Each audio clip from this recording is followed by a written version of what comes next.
Assalamualaikum warahmatullahi wabarakatuh. Waalaikumsalam warahmatullahi wabarakatuh. Innal hamdalillah nahmaduhu wa nasta'inuhu wa nastaghfiruhu wa na'udzu billahi min syururi anfusina wa min sayyiati a'malina.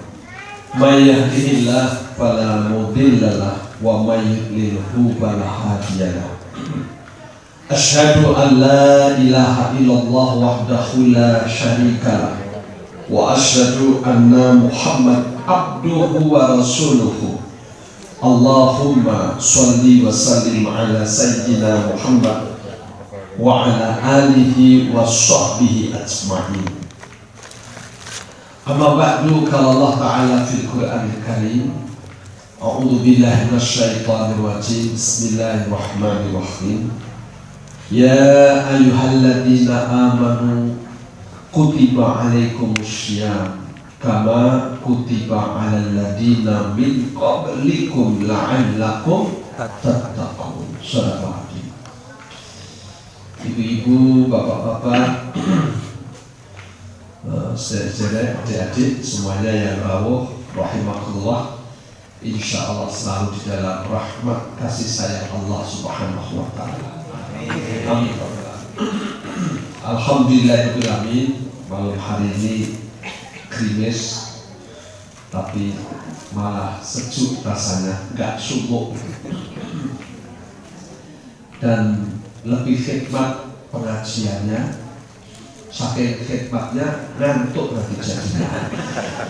Tapi insyaallah tidak. Ini kita mulai terlambat 20 menit ya, karena memang isyaknya mepet 7:30 ya. Tidak apa-apa terlambat 20 menit, yang penting bubarnya tetap jam 9. Itu aja ya. Kita bicara waktu. Memang manusia ini hidupnya diikat oleh waktu. Ya, waktu itu penting karena waktu ini menyangkut tugas. Allah menciptakan waktu bersamaan dengan penciptaan langit dan bumi. Itu bisa kita lihat di dalam surah At-Taubah ayat 36.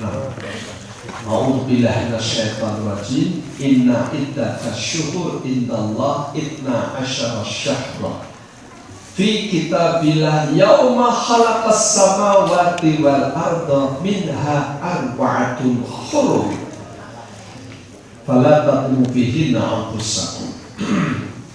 Sesungguhnya Allah itu menciptakan waktu adalah 12 bulan ya, dalam satu tahun. Dan itu menjadi ketetapan Allah ketika menciptakan langit dan bumi.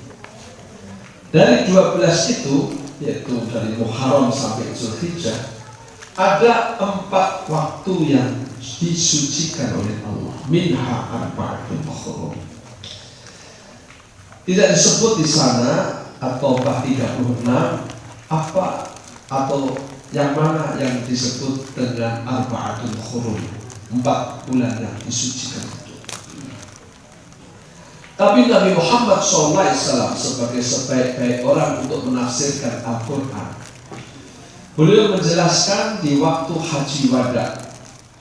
Ketika itu beliau menyatakan bahwa 4 bulan suci yang dimaksud oleh Allah dalam surah At-Taubah ayat 36, yang 3 itu berurut-urutan, yaitu Zulqa'dah, Zulhijjah, Muharram. Dan yang satu lagi adalah bulan Rajab. Maka sering saya sampaikan, ibu-ibu, bapak-bapak, bulan suci ada 4: Zulqa'dah, Zulhijjah, Muharram, dan Rajab. Bulan Ramadan tidak termasuk salah satu dari 4 bulan suci. Karena yang menetapkan bulan itu suci adalah Allah sendiri. Manusia jangan ikut-ikutan membuat ketetapan dalam urusan agama. Kan begitu.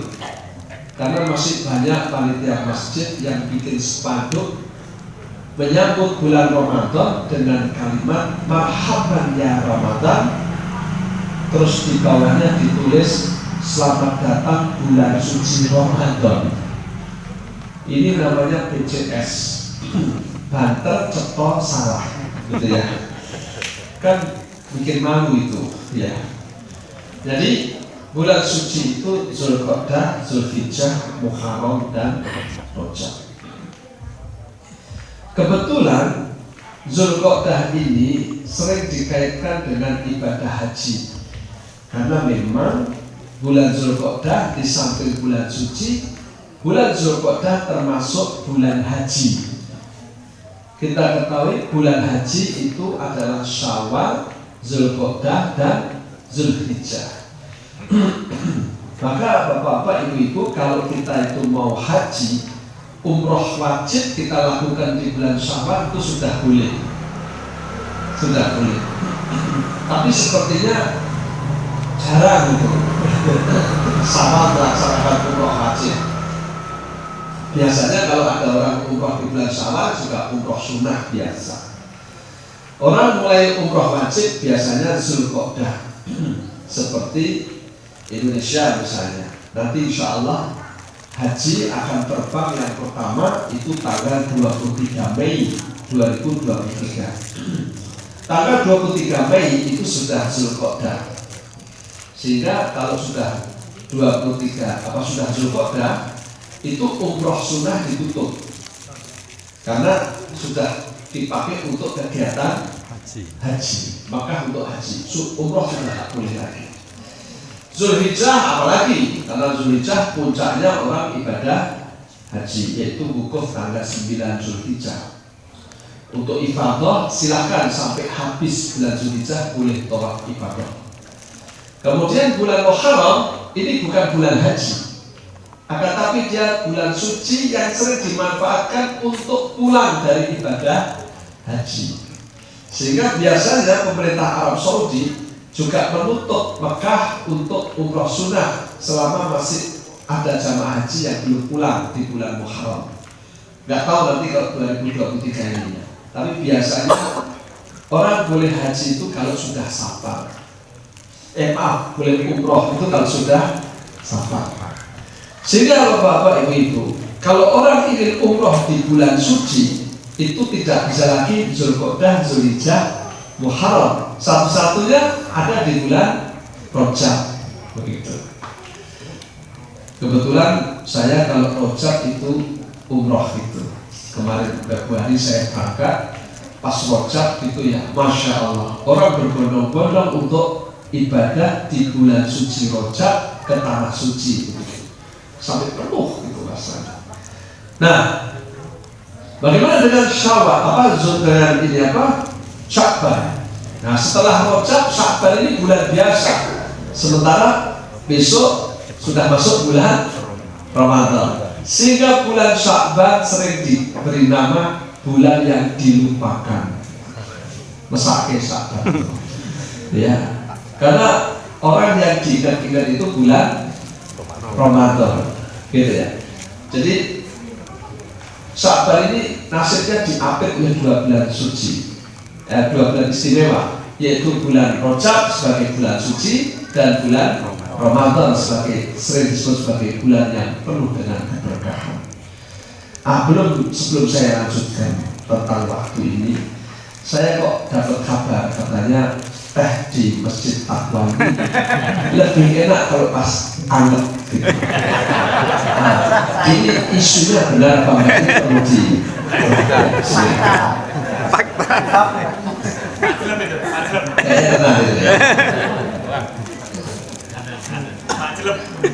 Alhamdulillah. Kayaknya lebih semangat saya tadi. Baik.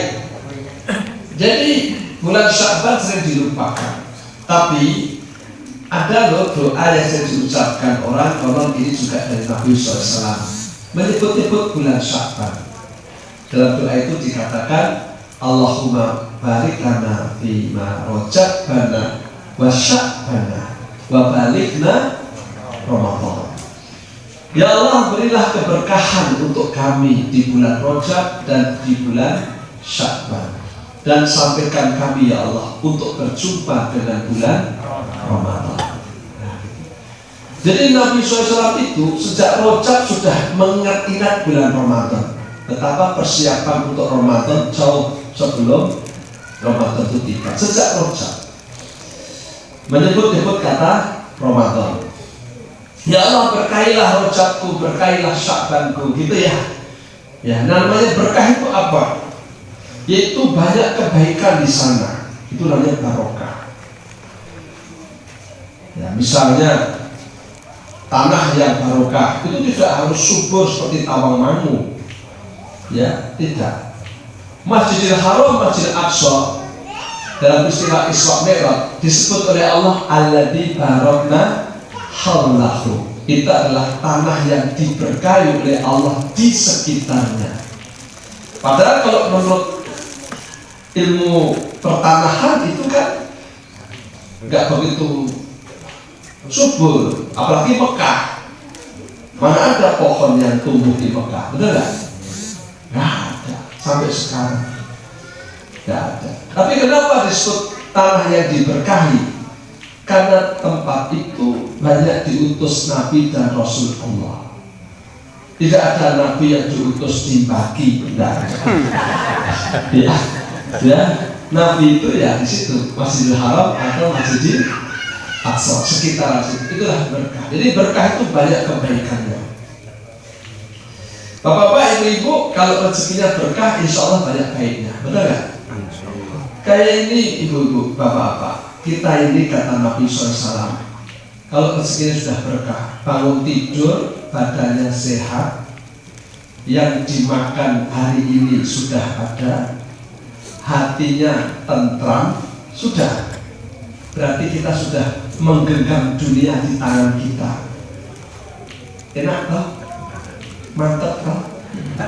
Halo? Bisa nggak gitu? Yuk kita coba. Bangun tidur, alhamdulillah, hatinya tentram. Nggak joyak-joyak pamflet sih, ya? Apa pinjam ya? Nggak ada urusan dengan utang. Kalau bisa jangan utang, karena itu termasuk bikin kita deg-degan. Gitu ya. Lebih baik ibu makan sederhana tapi nggak punya utang daripada pakai baju megah mewah ya tapi punya utang. Benar nggak? Wes saya ini lah gudeg koyor wes apa wes ya. Omah enak ya benar ya. Tapi nggak punya utang gitu ya. Yang penting bangun tidur hatinya tenang, yang dimakan ada, badannya sudah. Betul nggak? Terus rasa, lah ini umpama nggak sama umpama. Itu bikin kamu sengsara. Betul nggak? Saya itu gini bu, saya jadi ingat ketika saya umroh atau saya haji, karena saya sering membimbing umroh dan haji gitu. Moga kalau nanti mau bareng-bareng ya.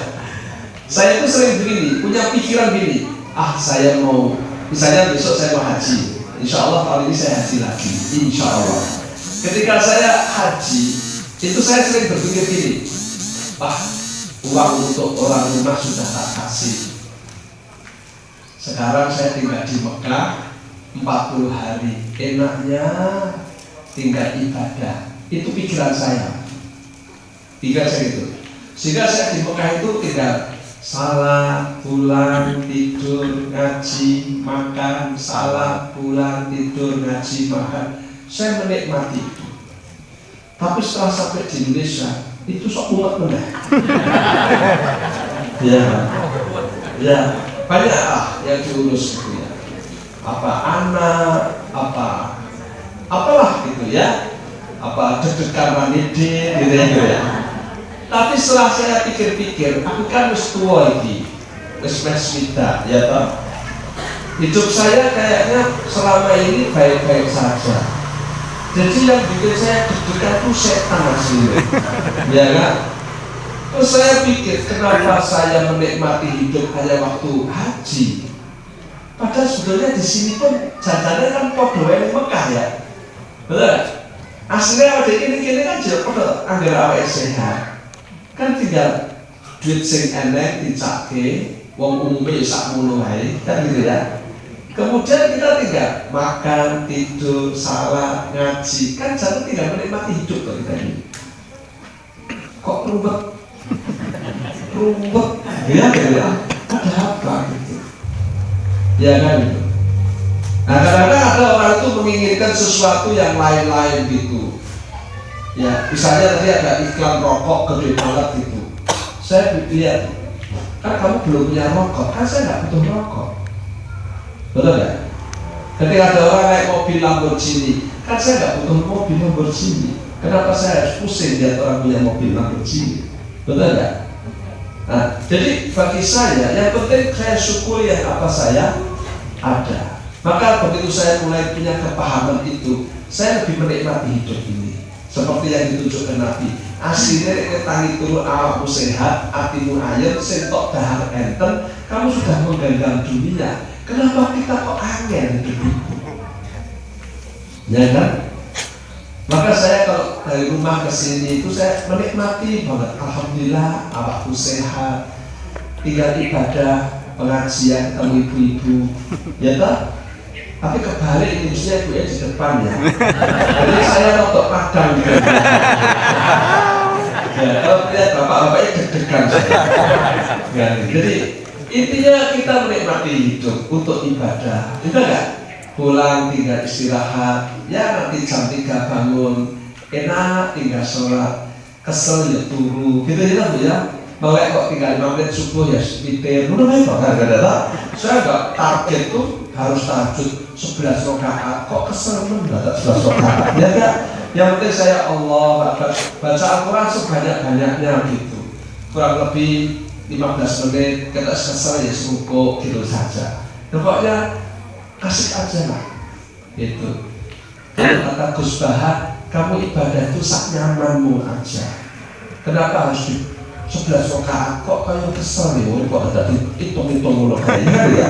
Ya sudah, kalau 2 rakaat sudah setengah jam terus menggeh-menggeh ya wis, kan gitu ya, istirahat gitu ya. Oh perintah harus cukup ya witir, kalau tak cukup ya siji, kan gitu saja. Wong itu menikmati hidup, betul kan? Menikmati ibadah, gak usah kerusuh, Allah kan kesel ya kan? Kenapa? Itu kayak ibu dikasih durian, tahu-tahu duriannya ada 5. Saya mau makan orang 10. Aku susu. Kamu sampai nanti. Apa enaknya ini makan 1 dinikmati ya 2. Terus kan lah kocorin teh 15 punggi, aku dari tok 6 punggi, tapi enak 6 punggi, tapi menik. Oke, betul kan? Nah, gitu. Mungkin istri juga begitu yakin loh, gitu ya. Si dinikmati itu enak gitu ya. Kalau itu sampai bujurnya pira-pira malah kesel gitu ya. Baiklah, nikmati hidup aja. Nah ibu-ibu, kalau apa? Paling nikmat itu ternyata kata Nabi SAW, justru ketika kita ibadah. Maka Nabi Muhammad SAW waktu ditanya, ya Rasulullah, di saat apa yang buat engkau paling bahagia? Nabi mengatakan di saat sholat. Maka keliru kalau orang bilang paling enak itu waktu di Bali, paling enak itu waktu di Prancis. Salah, paling enak itu waktu sholat. Pak, saya paling enak itu waktu holiday. Ya berarti kamu belum paham hidup. Ya sudah, sak tekanmu lah gitulah, sak tekan. Tapi kalau orang sudah paham, paling enak itu waktu sholat. Nah, tidak rapolan ada kandang ya. Padahal banyak orang belum bisa menikmati sholat. Gimana cara? Ya dicoba. Ya kayak saya dulu nggak seneng kopi gitu ya. Terus saya nonton film judulnya Filosofi Kopi gitu. Wah katanya kopi enak, tapi enaknya kopi itu nggak pakai gula gitu. Nah, maka saya mencoba beli kopi terus tak minum gitu. Pahit enak gitu ya. Nah, enak jelas. Tapi karena saya sudah yakin bahwa kopi itu nanti kalau ketemu enaknya akan enak, saya coba terus. Saya lupa berapa hari, berapa minggu, pokoknya satu saat saya ketemu, baik enak ya minum kopi tawar itu. Sehingga Kalau saya minum kopi tawar, gitu ada orang lihat, tuh, nggak pakai gula Pak? Enggak. Kenapa? Enak gini saya bilang itu. Karena memang ternyata untuk bisa menikmati itu perlu berulang. Kan begitu ya. Ada orang, gue itu pahit kok, udah sih pahit gitu ya. Nah, saya bilang ya, kamu nggak ngerti. Padahal paling enak itu pahit, betul ya? Ya. Dan saya tunggu dari sini pahit ini enak, ya kan gitu ya. Daripada yang manis gitu. Jadi hidup yang pahit juga enak juga. Maka banyak bapak-bapak yang ceritanya indah justru karena dulu pahit dia hidupnya. Ya kan gitu ya. Wah, zaman aku kayak mas, kok iya kan gitu ya. Wah, saya ini alhamdulillah kan ada ceritanya. Coba kalau dia lahir jadi anak wong sugih, kan lahir ceritanya belas, udah kok tapi nak datar saja gitu ya. Orang asik belas itu. Gitu, gosip itu orang kasih nonton gitu. Jadi kita ini harus menikmati hidup yang sudah Allah berikan pada kita. Untuk apa? Ibadah. Wa ma khalaqul jinna wal insa illa liya'budun. Bapak-bapak, ibu-ibu yang terhormat, kita sering membaca Al-Fatihah, betul kan? Dan di dalam sana ada kata iyyaka na'budu wa iyyaka nasta'in. Hanya kepadamu ya Allah aku beribadah. Kata iyyaka itu menafikan yang lainnya. Artinya saya tidak akan pernah ibadah kepada selain Allah. Taatku, tundukku hanya pada Allah. Pemujaanku hanya Allah. Iyyaka na'budu. La ilaha illallah. Satu-satunya ilah Tuhan ya Allah. Satu-satunya yang kusembah ya Allah. Wa iyyaka nasta'in, dan hanya kepadamu aku memohon. Itu artinya tawakal. Artinya saya minta hanya kepada, saya nggak akan pernah minta pada yang lain. Mau yang lainnya miskin, yang kaya cuma Allah. Betul kan? Yang bisa memberi apa yang kita minta hanya Allah. Lihatnya resot dijagati. Maka mintalah sama Allah. Nah, ibu-ibu, bapak-bapak, kenapa iyyaka na'budu baru iyyaka nasta'in? Kok gak kebalik? Kok gak iyyaka nasta'in wa iyyaka na'budu gitu? Karena iyyaka na'budu itu adalah tujuan besar hidup kita, yaitu ibadah. Wa iyyaka nasta'in itu adalah sarana untuk ibadah. Nomor satu, iyyaka na'budu. Saya padamu aku akan ibadah. Tapi saya juga minta wa iyyaka nasta'in. Minta apa kamu? Minta kaya misalnya. Kalau dikasih kaya buat apa? Untuk iyyaka na'budu, untuk ibadah. Ya Allah, saya minta sehat. Kalau sehat mau ngapain? Ya sehat saya untuk iyyaka na'budu, untuk ibadah. Ya Allah, saya minta jadi dirjen pajak eselon 3 misalnya. Kalau saya jadi dirjen pajak buat apa? Nah, banyak orang minta, tapi lupa tujuan dia minta ini buat apa. Padahal kul inna sholati wa nusuki wa mahyaya wa mamati harusnya lillahi rabbil alamin. Betul gak? Harus untuk Allah. Maka ibu-ibu, bapak-bapak, jangan sampai kita ini minta kaya, baru giliran kaya malah lupa ibadah. Ini namanya disorientasi. Minta pangkat, begitu dikasih pangkat jabatan malah jadi angkuh sombong. Ini namanya orang konslet. Ya. Dan sekarang banyak orang konslet, punya kedudukan malah korupsi, punya kekayaan malah angkuh sombong sekali. Ini kan manusia konslet. Ya enggak? Kimaunya kata kau konser kadang ya. Kata kau ini ya. Jadi kita ini jangan sampai kehilangan orientasi. Kita itu minta sama Allah. Kau minta apa? Ya Allah, saya minta anak. Untuk apa? Untuk ibadah. Saya minta istri. Untuk apa? Untuk ibadah. Untuk konco ibadah. Bukan konco wingking. Ya enggak? Istri itu teman ibadah. Gitu loh. Jadi kita ini di mana-mana untuk ibadah. Nah, karena memang di dalam Islam waktu itu bukan uang, tapi waktu adalah ibadah. Silahkan punya jabatan, punya kepandaian, punya kekayaan, silahkan. Tapi ingat, semua itu diorientasikan untuk ibadah, untuk lebih dekat sama Allah. Gitu. Nah, ibu, bapak-bapak, tadi sebelum di sini saya ngisi pengajian maghrib di Masjid Fatimah, rutin setiap Jumat malam. Ya, ketika ini saya bacakan Riyadhus Shalihin. Nabi Muhammad SAW itu, ya, habis sholat asar langsung berdiri terus melewati banyak makmum yang tergesa-gesa, pulang sampai ke rumah, masuk bilik salah satu istrinya. Setelah itu dia kembali lagi ke masjid. Maka ketika melihat Nabi seperti itu, saat masjid sahabat itu deg-degan, apa yang terjadi?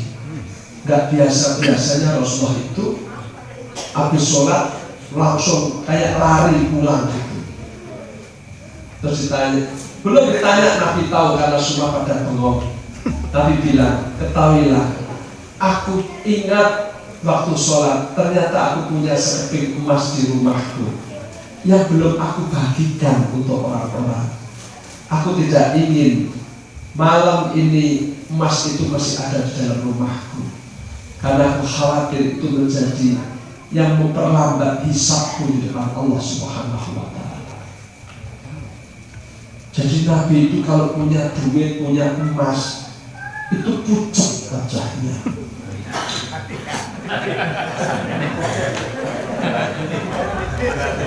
Kira-kira piye? Oh, malah kebalik. Berarti sing konser Nabi apa kita? Halo? Padahal kita seringkali jembar-jembar, ya, Muhammad itu uswatun hasanah. Ya, bahkan organisasi kita Muhammadiyah, pengikut Nabi Muhammad. Nenek Dedet kok malah guyu gitu ya. Apa Muhammadiyah benar enggak ini? Insya Allah ya. Tapi kalau kita itu paham tuh, investasi paling hebat itu harusnya investasi akhirat. Ya enggak? Bukan investasi dunia. Sahabat-sahabat Nabi pun begitu akhirnya. Ya Rasulullah, orang kaya borong pahala. Loh, kok bisa? Kami sholat, orang kaya sholat. Kami puasa, orang kaya puasa. Tapi mereka sedekah, kami tak punya. Coba, artinya apa ini? Saya baca itu di kumpulan hadis arba'innya Imam Nawawi. Sama beliau dijelaskan, artinya orang-orang kaya di zaman Nabi itu mereka 11-12 sama Nabi Muhammad SAW. Nek budget itu sedekah, nek budget infak. Pulau sing melarat itu meri, gitu loh. Orang yang mau saya ini, budget kemaki. Sombong. Pulau sing tadi budget anyel, gitu. Kau rata lainnya. Jadi orang kaya di zaman Nabi itu begitu dia kaya, itu dia sibuk infak. Begitu dia punya duit, dia sibuk sedekah. Gitu. Dan yang kedua, orang miskin zaman Nabi kalau iri, itu tidak iri dengan kendaraannya, dengan rumahnya, dengan kekayaannya, tapi yang dia iri apanya? Ibadah. Sedekahnya. Loh gitu loh. Padahal sekarang banyak loh. Kalau tetangga sebelah itu omae dibangun menopis padang panas, masuk angin kerokan, masya Allah. Kalau tak aja kerokan, ya enggak. Astagfirullahaladzim. Yang diiri rumahnya, tahu mobilnya baru, loh mas, ya Allah. Wong cek mau kita golek ke senenge di bojo ngono. Orang kaya kowe iki mas. Wong lanang keple. Ada enggak perempuan begitu? Teko. Dari Pak Prabu itu wis teko aku di barang serandar. Cek keroan. Astagfirullahaladzim. Ya. Terus yang lanang langsung nyanyi Ojo dibanding-banding nah, itu segala ya. Jadi itu nggak penting-penting amat gitu. Ya kan? Jadi orang sering gitu, sering aneh gitu. Sering aneh gitu.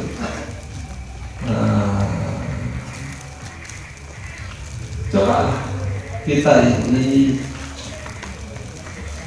orientasinya akhirat aja, betul nggak?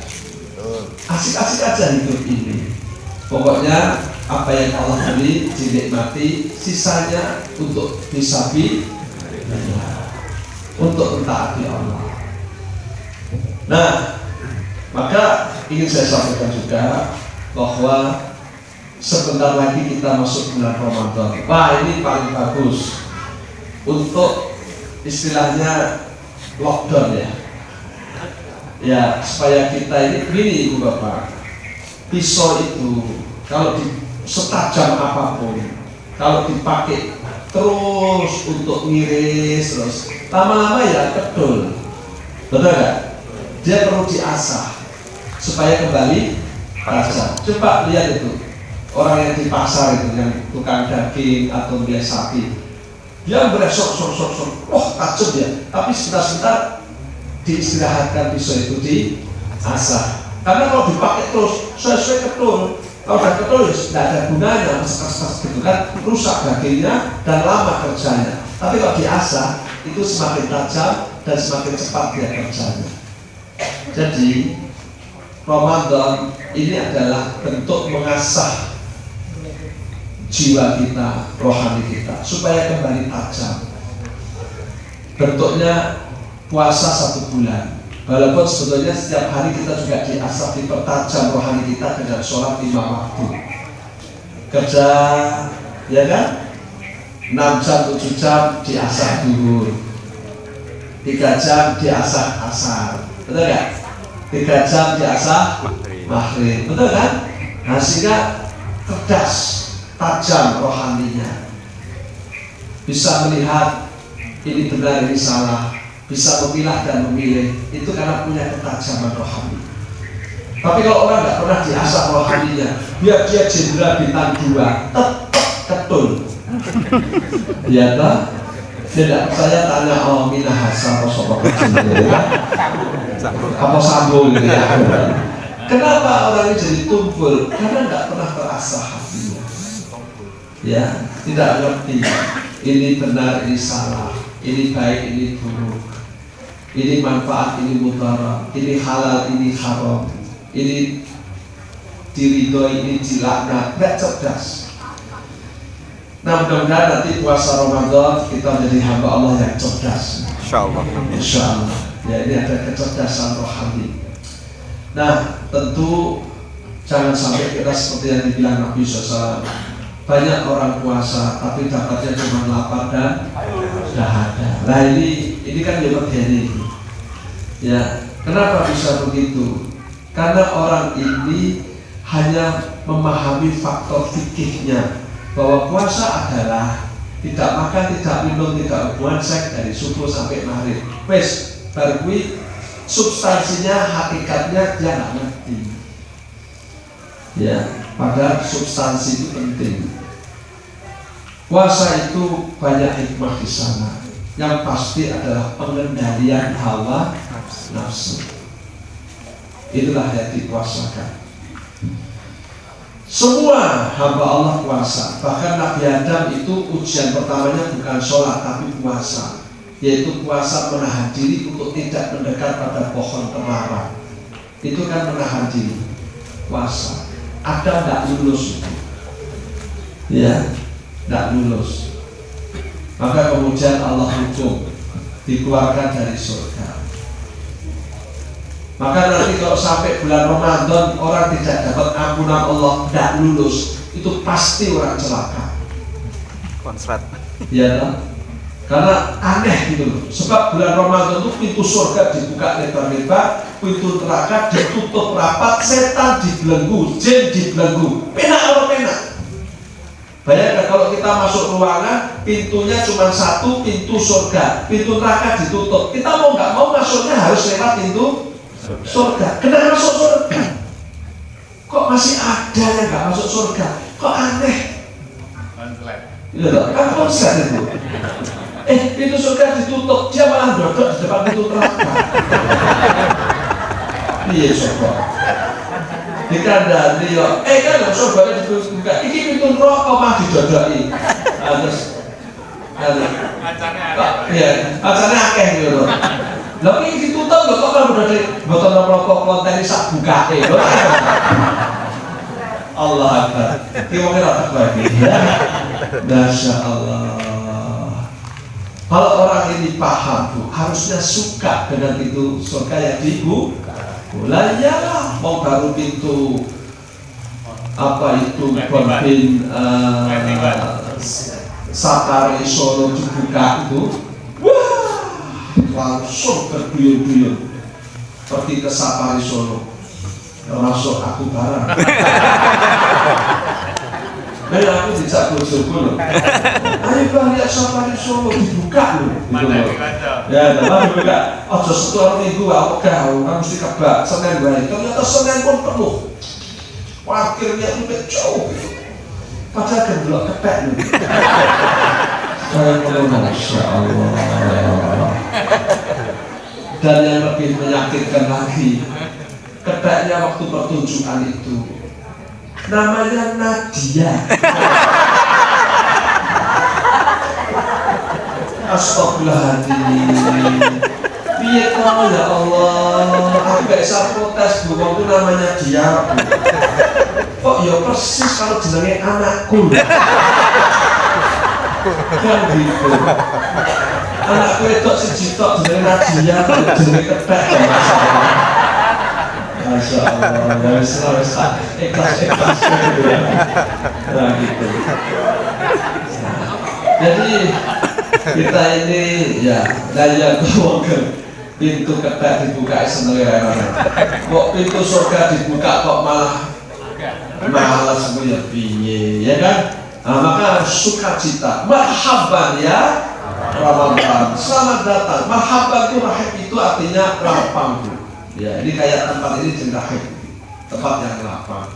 Artinya kita terima Ramadan dengan penuh kelapangan hati, penuh dengan sukacita. Kenapa sukacita? Ya, karena di bulan Ramadan ini banyak keberkahan yang diberikan Allah kepada kita. Yang pasti yaitu ibadah syariat puasa. Nikmatnya ya puasa itu. Maka orang itu kalau nggak ngerti Bu, ya hari contoh nih. Ya kemarin saya umroh di pesawat itu kan saya, ya itu jamaah saya juga, tapi saya kan nggak hafal satu-satunya ya. Karena saya membawa 76 orang itu. Sebelah saya itu kursi itu ada ibu sudah sepuh sama anaknya 2 gitu, perempuan semua gitu. Ibunya sepuh ini tapi gaya gitu, kocok-kocok gede banget. Ibu sehat, saya bilang sehat Pak Ustadz. Nah, terus sebelahnya itu anak perempuannya, Uti ini mu'alaf loh Pak Ustadz gitu. Oh ya, alhamdulillah.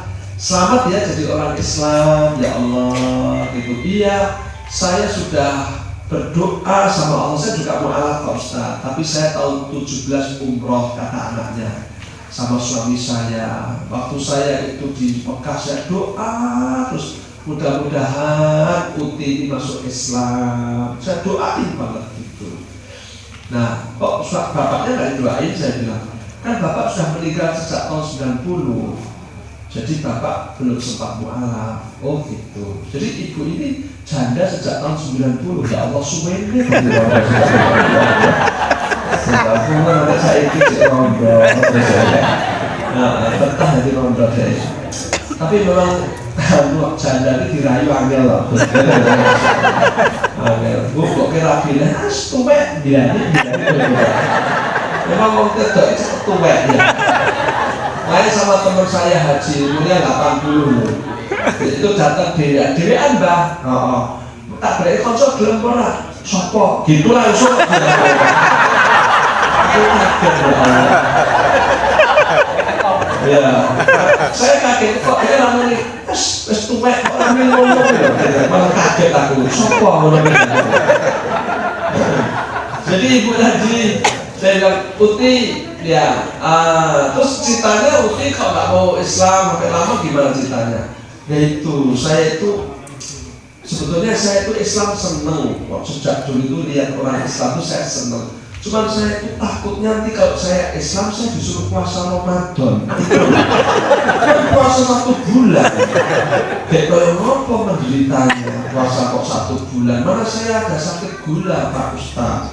Jadi saya ngeri mau jadi orang Islam. Nah ini tapi anak saya ngerayu. Sudahlah Uti Islam gitu. Kok nek poso ki lho, orang Islam nggak harus puasa. Yang penting Islam gitu. Ya wes, aku masuk Islam. Ternyata tenang. Uti kalau sudah Ramadan harus puasa.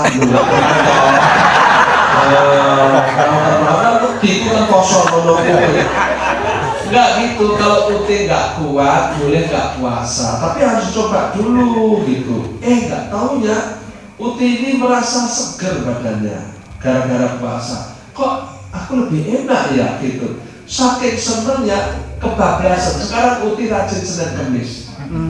Puasa Senin Kemis. Memang saya bilang Uti, nanti umroh juga begitu. Umroh kok di Mekah, tandus, garing, buat di Bali. Orang bayangin begitu, ya enggak? Padahal nanti kalau sudah sampai sana, seperti kayak puasa tadi, lumani, betul nggak? Yang sudah sampai Mekah, betul nggak? Iya, lumani. Nah, sholat juga begitu. Ya Allah, orang Islam itu enak ya. Sedino wajib sholat. Penglimo bisa. Orang teklengui. Oh lihatnya seminggu bisa gitu, keprok-keprok. Masya Allah ya. Tapi kalau orang sudah ngerti nikmatnya sholat, 5 waktu kurang, betul nggak? Iya kurang. Itu masih kurang, masih tambah yang sunnah. Sholat sunnahnya sama sholat wajibnya banyak sholat sunnahnya. Itulah nikmatnya. Jadi ternyata syariat Allah itu kalau dikerjain nikmatnya luar biasa. Begitu pula larangan Allah kalau ditinggalkan kita lebih nikmat. Nah itu. Maka alif lam mim dzalika kitabul la raiba fihi. Betul enggak? Alif lam ini Al-Qur'an, petunjuknya itu tidak diragukan lagi. Dari Allah untuk kita dan akan membawa kita bahagia. Maka la raiba fihi hudan lil muttaqin. Maka akan dijadikanlah Al-Quran itu sebagai pedoman petunjuknya orang takwa. Nah ini kita masjidnya aja takwa, jangan sampai masjid ketok sing takwa. Ya toh, nek jam wonge tahu takwa. Wonge ya sing takwa. Orang takwa itu tidak ragu dengan petunjuk Allah. La raiba fihi hudan lil muttaqin. Dia tidak ragu untuk menjadikan Al-Quran sebagai petunjuk hidupnya. Enggak ragu. Sama sekali tidak ragu. Adanya sami'na wa ta'na. Begitu. Nah, supaya puasa kita tidak dapat apa dan dahaga, tentu perlu persiapan. Apa yang kita persiapkan? Ibu-ibu, bapak-bapak, ada nasihat. 1, bebaskan kita dari kesyirikan. Ini. Karena kalau sudah Sya'ban, Allah mengampuni semua hambanya kecuali 2. 1, orang yang syirik, dan 2 adalah orang yang memusuhi. Nah, senang juta uang, jangan juga memusuhi. Ya, 1 syirik dulu, ya kan? Nah, jangan syirik. Ini banyak orang di Jawa itu kalau sudah mau Ramadan malah syirik. Kamar almarhum simbah dibersihkan, taplak meja dipasang, sarung guling bantal diganti sing anyar, kemudian mejanya dikasih bunga setaman, terus kemudian dikasih kopi karena senangnya simbah dikasih kopi sama jablah, ojo lali, rokok, jarum 76. Ada nggak yang gitu? Itu. Ini syirik. Inna Allah la yaghfiru ayyushraka bihi syai'a wa yaghfiru ma duna dzalika liman yasha. Allah enggak kasih ampunan orang yang syirik. Dan syirik yang paling bahaya yaitu syirik yang bentuknya bukan menyembah berhala, tapi bentuknya pamrih. Itu. Ya, saya kemarin membaca tulisan setan itu menggoda itu ya ustadz barang. Sekarang banyak loh ustadz mengejar followers itu banyak. Ya enggak? Dia pengen jadi ustadz yang modern, yang terkenal, yang banyak followersnya. Ya kan? Itulah perangkap setan. Jadi dia merasa ibadah, tapi sudah tidak ibadah sebetulnya. Karena innamal a'malu binniyat. Itu berbahayanya setan. Maka setan ini sudah bilang sama Tuhan, fabima aghwaytani la uzayyinanna lahum fil ardi wa la ughwiyannahum ajma'in illa ibadaka minhumul mukhlasin. Tuhan, gampangnya gitu ya. Karena kau sudah menghukum aku tersesat, tidak ono. Gusti Allah kitanya kerajinan. Saya akan buat yang namanya maksiat itu indah di mata manusia, sehingga orang merasa ini sesuatu yang indah. Ya, wah, followersnya 1 juta, kan indah, betul kan?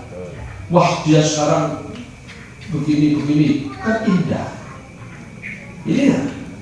Bahkan sampai maksiat yang cetowe dipandang indah. LGBT aja dibilang indah.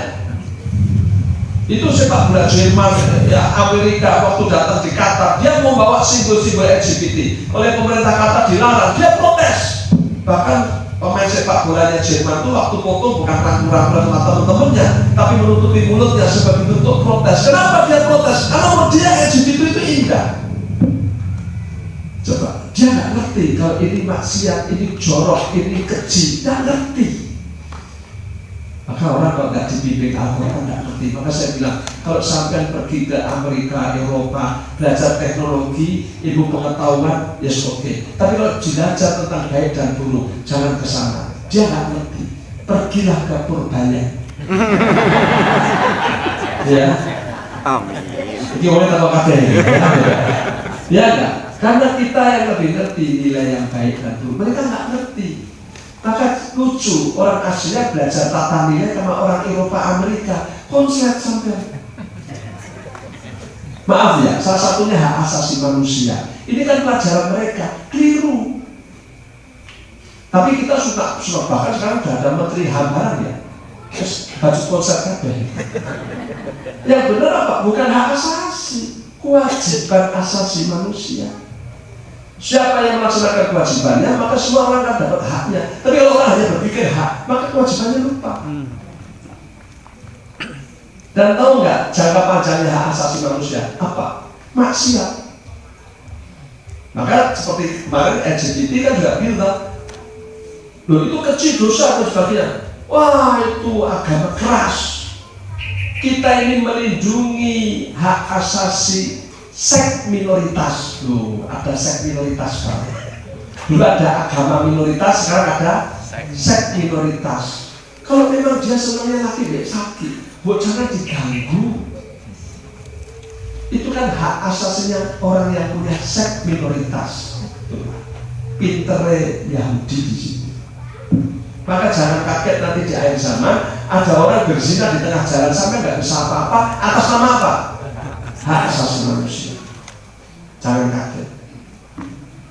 Kalau sekarang kita lihat ada orang kumpul kebo, kita bisa kutuk sama Pak RT. Tapi besok nggak bisa lagi. Mau kok kutuk orang kok seneng ya? Iya coba. Maka saya bilang jangan belajar tata nilai sama mereka. Mereka nggak ngerti tata nilai. Yang ngerti kita. Gitu.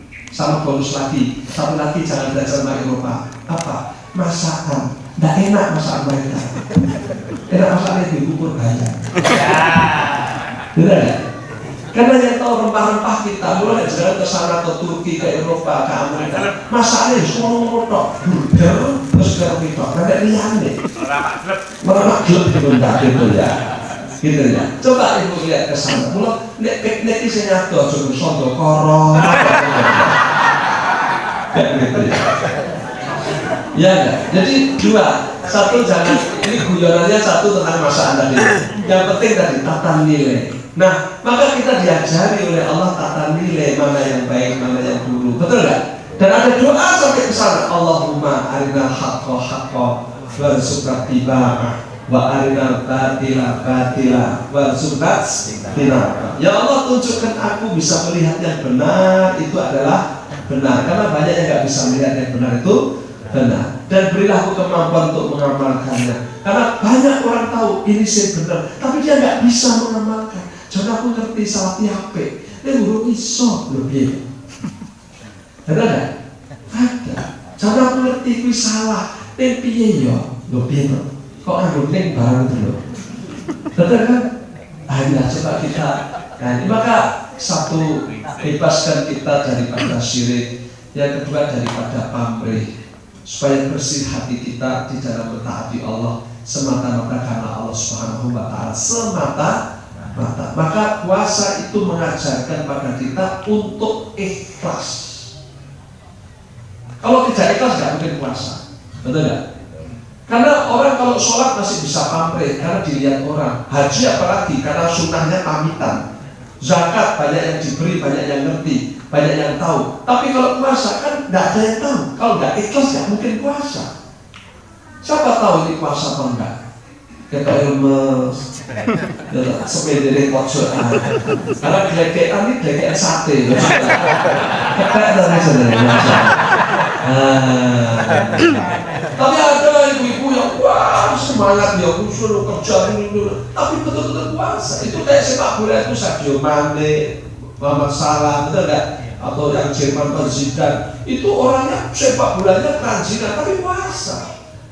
Nah, kita nggak bisa bilang kayak kosong orang ngerti, betul kan?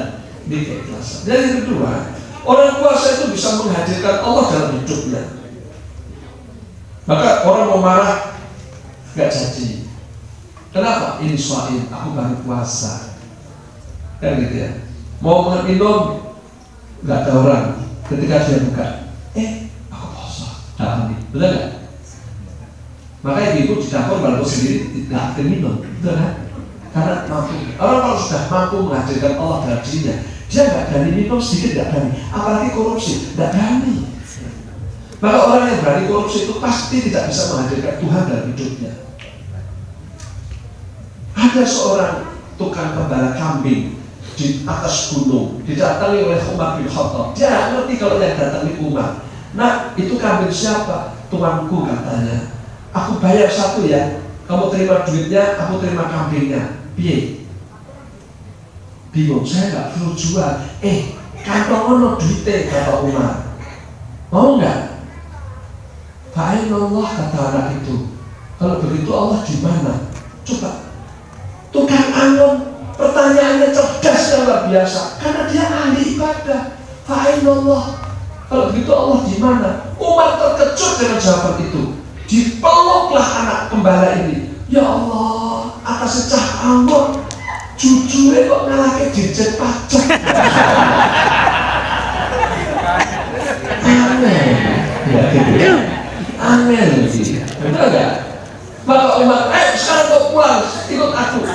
Setelah sampai di desanya, ditanya sama tuannya, apakah ini benar budakmu? Ya, berapa kau jual harganya? Kalau hari ini sekitar 200 juta. Dibayar oleh Umar bin Khattab, hari ini kau bebas.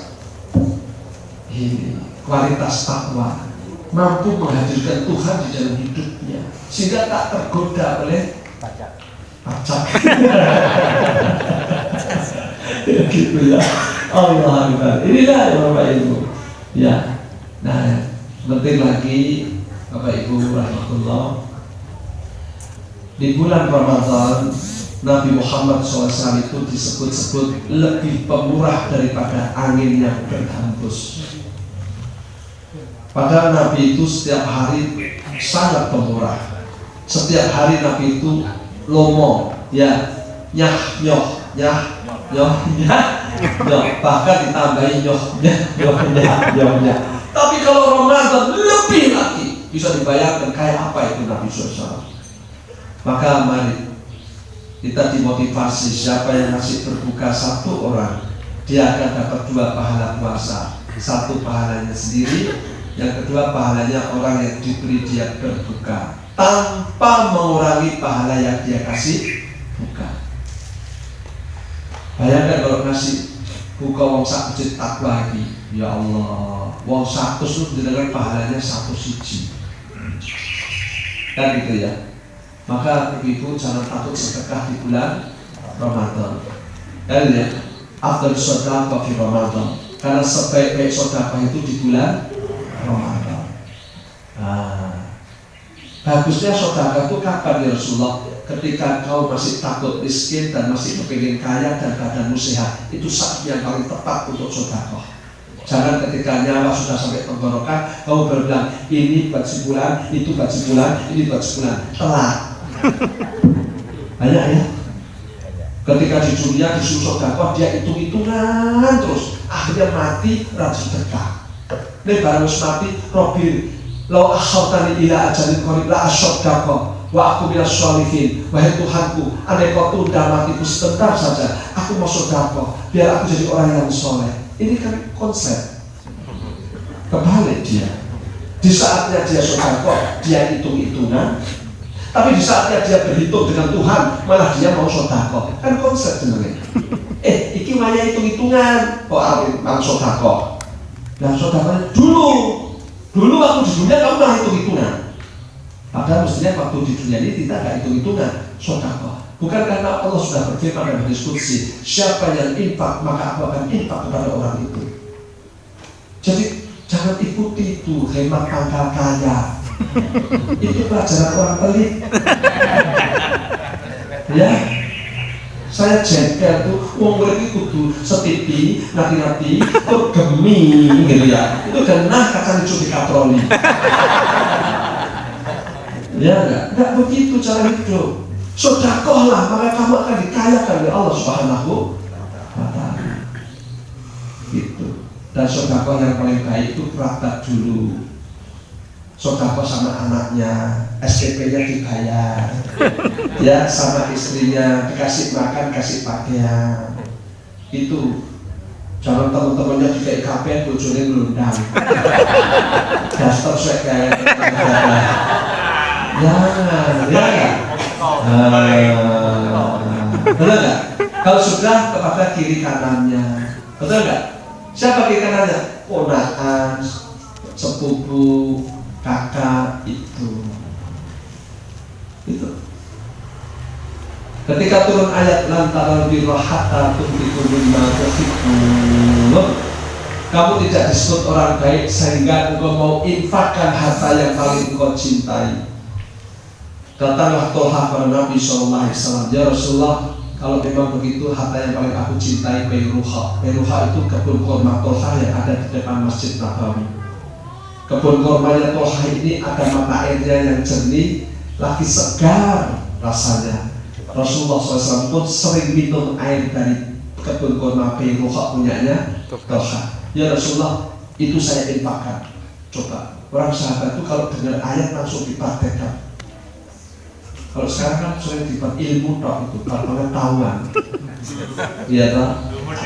Iya. Kalau kenapa enggak? Saya infakkan Beiruha. Nabi langsung bilang hada riba. Ini tanah menguntungkan. Jadi tanah yang menguntungkan itu bukan kok beli 1 miliar laku 1,5 miliar, bukan. Tapi tanah yang menguntungkan itu beli 1 miliar langsung disedekahkan, itu menguntungkan.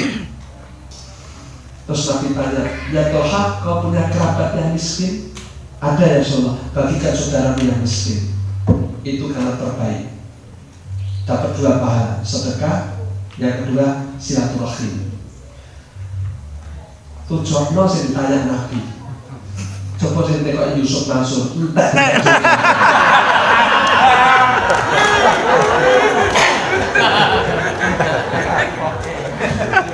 Ya. Remuk ya, buat saya gitu ya, buat produk saya dan sebagainya. Ya, jadi supaya kita tahu yang berhak untuk mendapatkan sedekah kita pertama itu kerabat dulu. Jangan mikirin yang lain. Baru anak yatim. Yatim itu berikutnya Bu, bukan nomor 1. Coba nanti baca Al-Baqarah 177. Ya, jadi nanti kalau Ramadan ya Bu ya, Karena ada orang tuh Ramadan, wah kasih buka bersama, sak kampung diundang, open house kasih buka. Tapi saudaranya yang ada di tempat yang lain miskin, ya kan dulu kok, loh, sugih ya. Nek poso tuntun buka barang mandek kono, nek karo wong, nek karo adike ora belas. Masa kandhane pikir tak tontok iki 100, wis pitok ora liyane masyaallah. Apa ndak istighfar kita? Gitu. Pede dulu ning pertanyaan sugih. Sampai belas. Wis dulu wongnya dite atau dulur. Kan ciloko kita nanti. Ya enggak? Coba kalau bapak-bapak ibu itu punya rezeki, taruhlah 300.000. Ada saudaranya yang ada di Banyuwangi misalnya, kan atau banget itu. Halo, ya kabarnya piye, gini-gini ape, ya Allah, anakmu sehat. Iki aku ada rezeki sithik ping 300. Pendek rekening tak transfer. Alhamdulillah. Gini Pak. Dulurku perbayangan. Siap dari bapak yang untuk rezeki nomplok kan seneng. Ya tak? Halo. Sedekah di bulan Ramadan. Nah tadi ada sahabat tadi yang tanya, ya Rasulullah, orang kaya borong pahala, dia sedekah kami nggak punya. Apa kata Nabi? Kau punya yang bisa kau sedekahkan. Jadi luar masih lagi kau punya yang bisa kau sedekahkan. Apa yang bisa? Kau baca tasbih itu sedekah. Subhanallah. Kau baca tahmid itu sedekah. Alhamdulillah. Kau baca takbir itu sedekah. Allah Akbar. Kau baca tahlil itu sedekah. La ilaha illallah, la ilaha illallah, itu sedekah. Kau mengajak orang kepada kebaikan itu sedekah. Yuk kita mengajak, yuk kita terawih, itu sedekah. Kau mencegah orang jangan sampai berbuat munkar, itu pun sedekah. Bahkan kau mensetubui istrimu, itu sedekah. Sahabat kaget, kosok hubungi istri sedekah. Dari bokeh wong liya dosa. Ya dosa lah. Maka yang haram itu dosa, yang halal itu sedekah. Karena itu menyenangkan istri, kan jam-jam istri juga pengen toh. Halo. Maka ibu kalau suaminya nggak pernah sedekah Ramadan, malah ditagih. Mas, kok sedekah be aku banyak mas. Gitu. Lalu aku makan piye apa-apa. Kok nek anak akeh piye? Ya ora apa-apa kan tandanya bojomu sregep sedekah. Itu pokoknya sedekah. Betul. Senyum aja sedekah. Ya. Gimana aku kabarnya? Baik, kan enak gitu loh. Ya kemarin. Mas.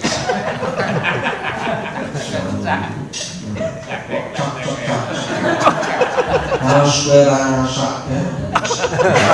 Sampai aku bingung, sing tak jak omong ini menungso apa cecak ya. Gimana kata ya? Alhamdulillah. Kemarin aku diminta ngisi di bank itu. Saya bilang sama mbak-mbaknya yang bank itu, Mbak, aku senang di bank itu. Ya kalau aku duduk sini, ting tong, antrian nomor 16.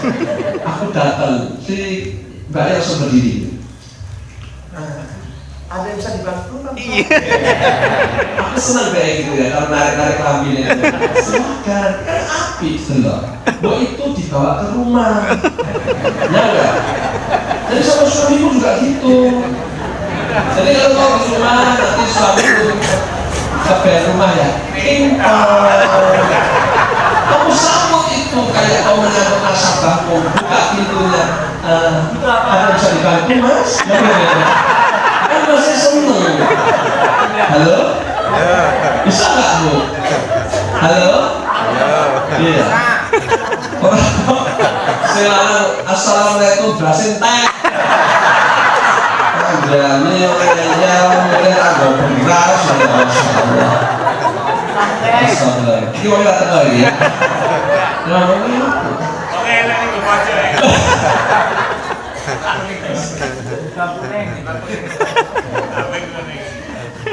Itu sedekah. Kemudian senyum bu ya sedekah. Kemudian jangan lupa banyak baca Al-Quran. Ada ibu tanya sama saya, Pak, katanya setan dibelenggu, surga dibuka. Itu buktinya gimana? Ya buktinya, ya Anda sholat dari gampang. Maka kalau tidak Ramadan, aneh loh. Kalau Ramadan, terawih aja sampai luta. Betul kan? Itu setan dibelenggu. Baca Al-Quran enak di bulan Ramadan. Sampai ada yang khatam loh. Bahkan 2 kali. Coba kalau nggak Ramadan, kamu bisa ngatamin Al-Quran setahun tak khatam. Ya enggak? Ini mungkin toko kabeh nih. Ya enggak? Kalau Ramadan sedekahnya gampang. Ya, ini setan dibelenggu. Nah, maka oleh karena itu kita jangan lupa ikuti baca Al-Quran yang banyak. Ada ibu yang nggak bisa baca Al-Quran? Halo? Ada. Ibu kayak gini Bu. Ada seorang bapak. Satu malam dia bacanya Qul huwallahu ahad Allahus samad lam yalid wa lam yulad wa lam yakul lahu kufuwan ahad. Bismillahirrahmanirrahim. Qul huwallahu ahad Allahus samad lam yalid wa lam yulad wa lam yakul lahu kufuwan ahad. Bismillahirrahmanirrahim. Qul huwallahu ahad. Sampai pagi dilaporkan Nabi, ya Rasulullah, itu bapaknya itu semalam mau coba kulhu terus. Coba panggil, kata Nabi SAW. Ketika dia panggil, apa benar kamu semalam kulhu? Iya, itu aja masih kurang banyak, kata dia. Demi Allah yang jiwa Muhammad ada di genggamannya, baca 1 kulhu itu sepertiga Al-Quran. Nah, maka ibu bapak khatamkan Al-Quran setiap hari, baca kulhu 3 kali. Ya. Loh ini yang dikon Nabi loh, kalau kan ngomong Nabi gak usah kau perhatikan. Kalau Nabi kan betul kan, dia tidak bicara dengan nafsu, tapi dengan wahyu. 3 kali saja. Makanya gak bisa baca Quran, katakan kulhu setiap hari. 3 kali. Halo? Ya. Jadi silakan dibaca, itu tafsirnya Ibnu Katsir bab surah Al-Ikhlas. Nanti ketemu di situ. Gitu ya.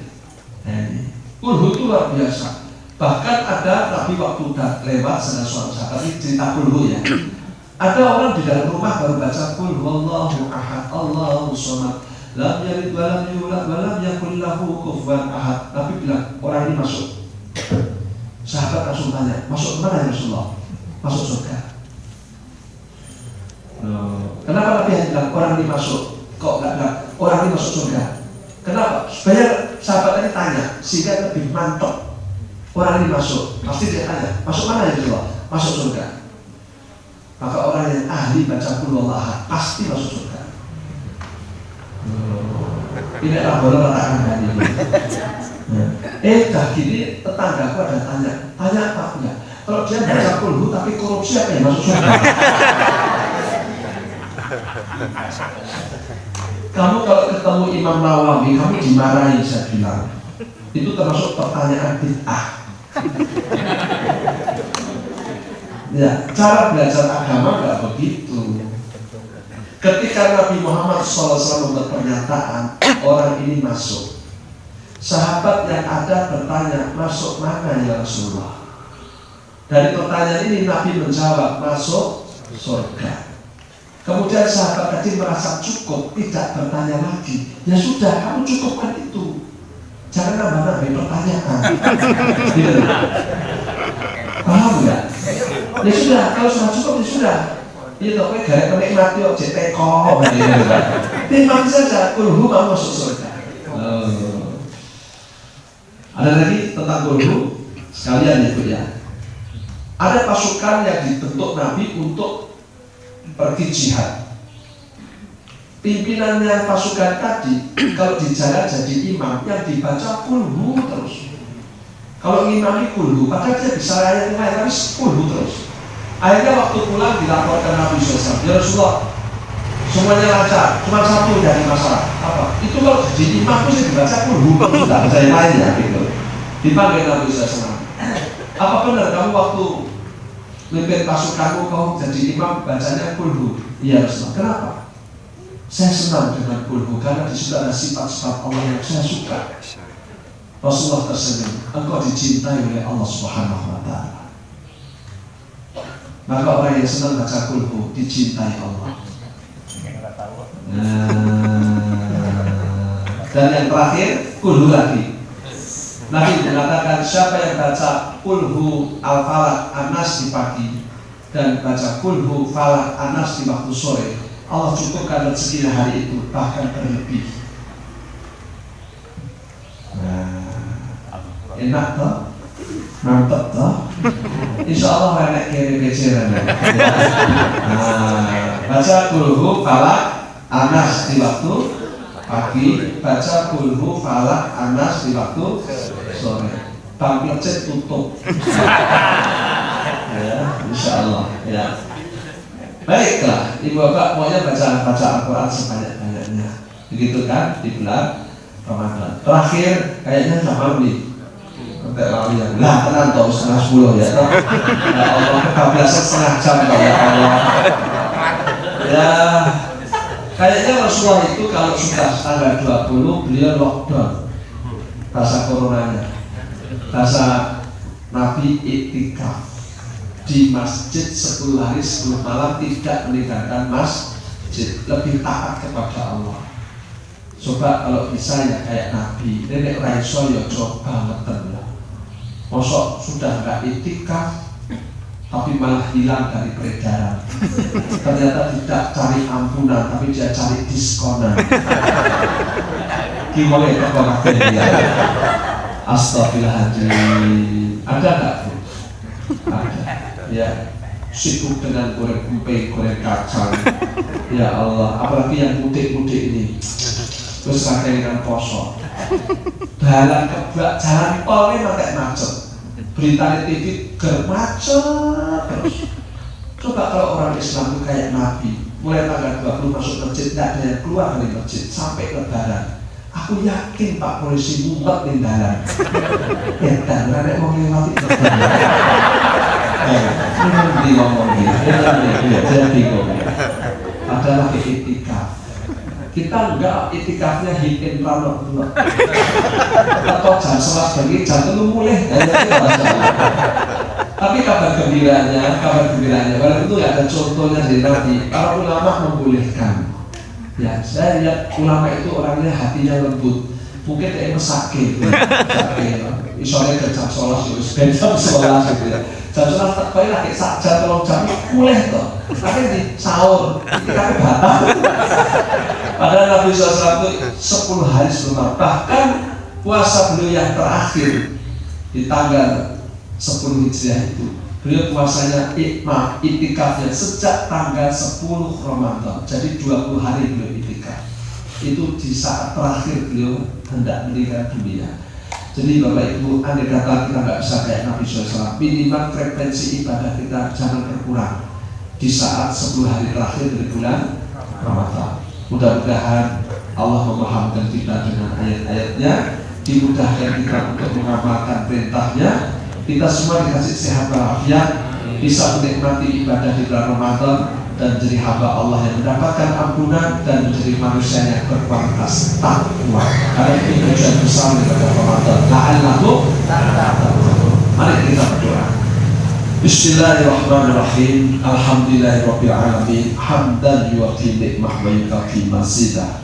Allahumma sholli wa sallim ala sayyidina Muhammadin wa ala alihi wa sahbihi ajma'in. Allahumma barik lana fi sya'bana wa balighna Ramadan. Allahumma ighfir lil mu'minina wal mu'minat wal muslimina wal muslimat al ahya'i minhum wal amwat innaka sami'un qaribun mujibud da'wat. Allahumma ighfir lana wa li ikhwanina alladziina sabaquna bil iman wa la taj'al fi qulubina ghillan lil ladzina amanu rabbana innaka ra'ufur rahim. Wa Allahumma a'inna ala dzikrika wa syukrika wa husna ibadatik.